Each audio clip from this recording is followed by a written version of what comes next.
وَمَا لَنَا أَلَّا نَتَوَكَّلَ عَلَى اللَّهِ وَقَدْ هَدَانَا سُبُلَنَا وَلَنَصْبِرَنَّ عَلَى مَا آذَيْتُمُونَا وَعَلَى اللَّهِ فَلْيَتَوَكَّلِ الْمُتَوَكِّلُونَ. Ini dalam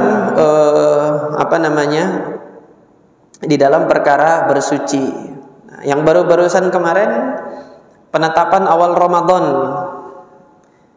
Kenapa kok Nabi SAW memerintahkan idza ra'aitumuhu fasumuh? Kalau kamu lihat silahkan puasa. Kalau belum terlihat fa in ghumma 'alaikum, kalau tertutup, kan tertutup awan itu hilal itu nggak bisa dilihat, ragu-ragu.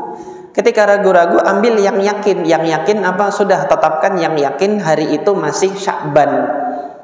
Besok itu sudah yakin karena nggak ada bulan yang lebih jumlahnya itu dari 30 hari. Nggak ada jumlah hari dalam bulan-bulan Hijriyah yang jumlahnya itu 31 hari, nggak ada.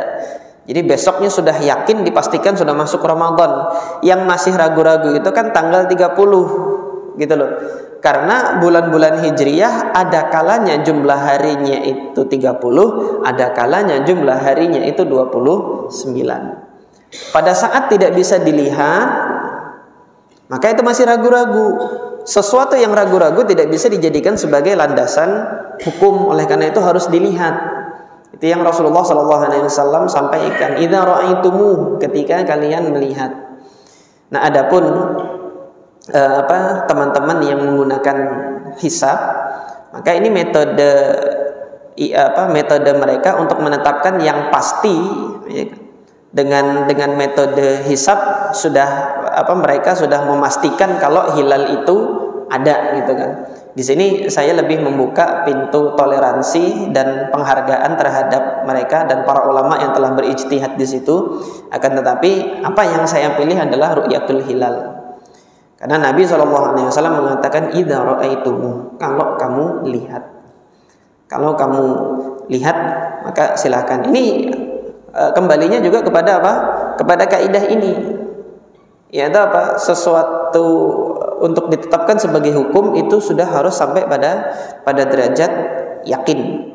Nah, nanti yang lain-lain juga silahkan terapkan yang seperti ini. Nah, kemudian hadis ini menunjukkan bahwasanya pembatal wudu itu adalah keluarnya sesuatu dari lubang dubur. Ketika ada sesuatu yang keluar dari lubang dubur, maka hal tersebut membatalkan wudu. Hal tersebut membatalkan wudu. Apa yang keluar? Nah, ini. Yang disepakati oleh para ulama yang membatalkan wudu kalau keluar najis dari lubang dubur. Nah, untuk lubang kubul, yaitu lubang kemaluan, apa yang keluar? Sepakat kalau yang keluar adalah najis, air seni yang keluar di situ.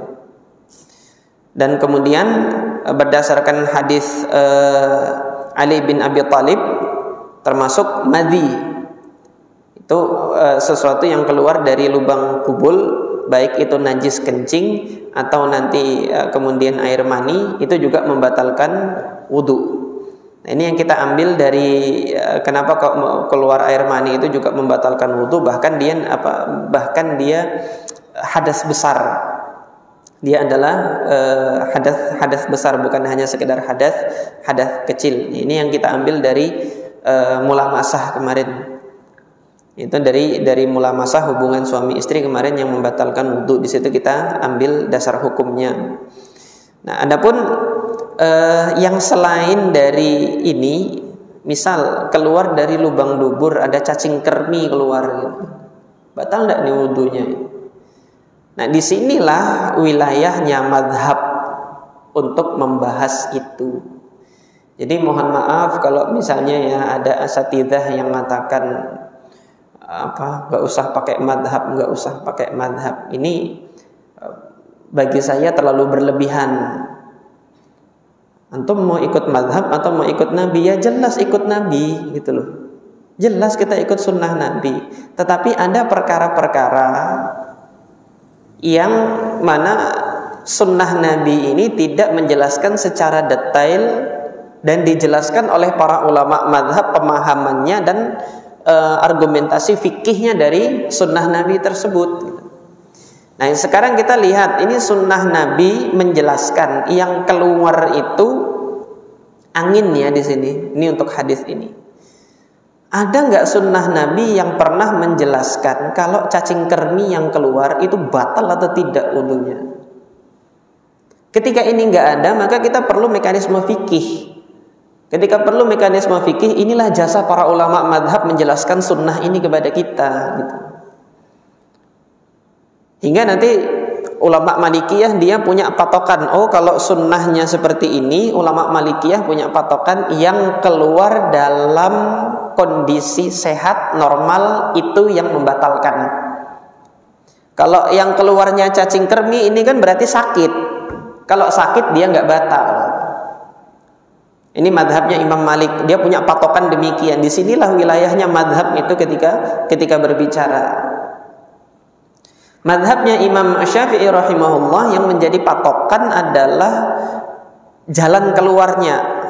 Apapun yang keluar dari dua lubang ini batal wudunya gitu. Mau cacing kremi, mau nanti lintah darat misalnya, waliyadzubillah ada yang seperti itu misal keluar, batal dia. Atau kelereng sekalipun keluar dari situ batal wudunya gitu loh. Pokoknya yang jadi patokan adalah dua jalan itu. Mazhab Imam Abu Hanifah yang menjadi patokan adalah najisnya. Kalau yang keluar bukan najis maka tidak batal.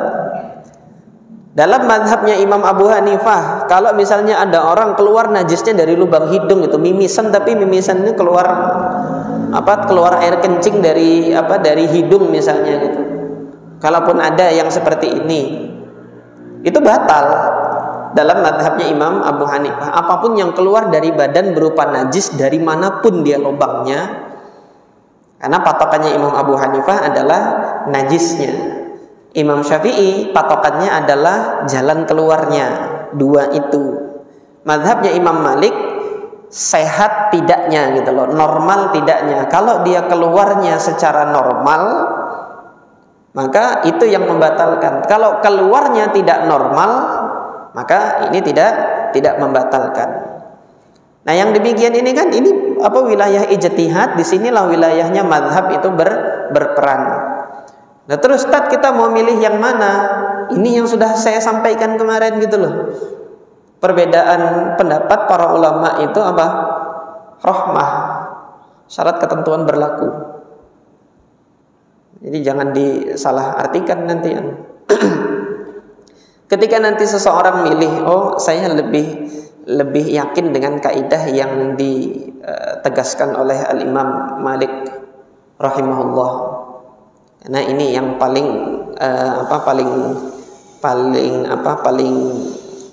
pas lah kalau kita lihat dari hadis-hadis yang ada misalnya seperti ini. Silahkan. Bukan berarti nanti yang ikut standarnya Imam Syafi'i dia menyelisihi sunnah, jangan sampai begitu gitu loh. Jadi tidak ada ceritanya maksudnya tidak ada ceritanya itu tidak ada ceritanya seseorang yang dia mempelajari madhab itu sudah dipastikan orang tersebut menyelisihi sunnah. Itu keputusan yang terlalu terburu-buru, penilaian yang terlalu terburu-buru kalau demikian. Maka justru madhab ini adalah khidmah terhadap sunnah. Para ulama itu menetapkan kaidah-kaidah madhab yang seperti ini itu sebagai khidmah terhadap sunnah Nabi SAW. Ketika suatu sunnah itu sukar dipahami oleh sebagian orang. Nah, ini dalam hal ini kan kita nggak tahu nih sunnahnya gimana. Kalau orang keluar cacing kremi dari lubang duburnya batal atau tidak kan nggak tahu sunnahnya. Maka untuk mendekatkan terhadap aturan sunnah, para ulama menggagas itu tadi kaidah-kaidah dalam mazhab mereka. Nah, ini kan dalam perkara-perkara yang sunnah itu tidak berbicara secara spesifik. Nah, kemudian hadis Abu Hurairah radhiyallahu taala anhu ini di sini kan menjelaskan ini kalau seseorang itu dapat iskalnya, dapat keraguannya pada saat sholat. Nah, tadi kita dapati Rasulullah Shallallahu Alaihi Wasallam menyebutkan fala yakhrujanna minal masjid.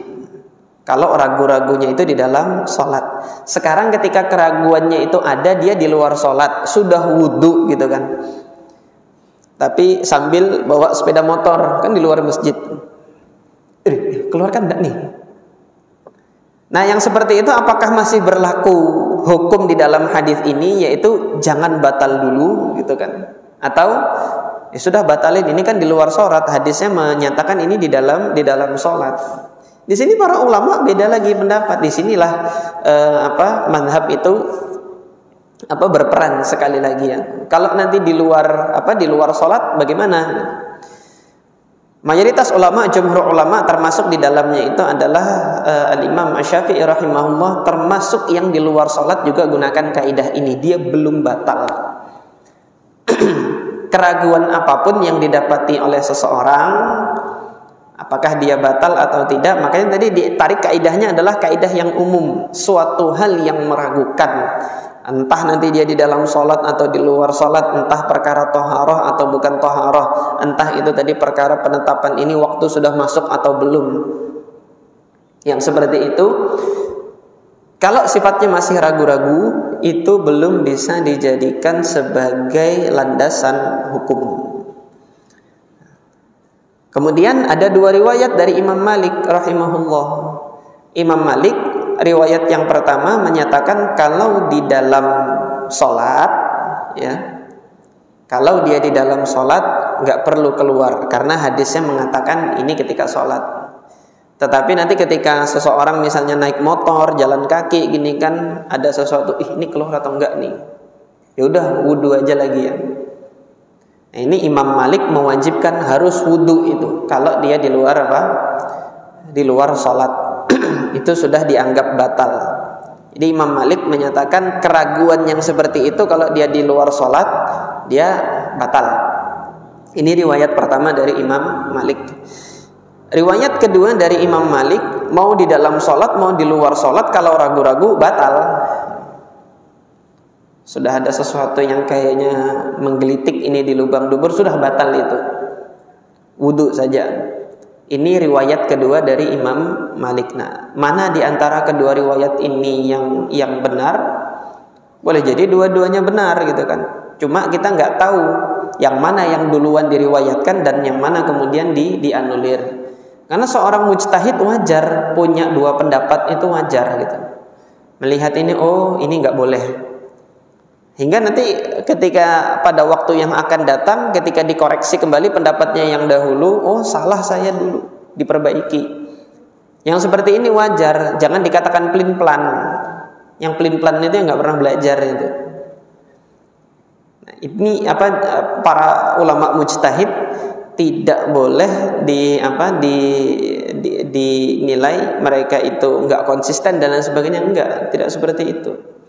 Inilah yang menunjukkan proses proses belajar para ulama, dan mereka dengan jiwa besar selalu mengkoreksi dan memperbaiki hasil kesimpulannya yang dahulu yang beliau dapati memang salah.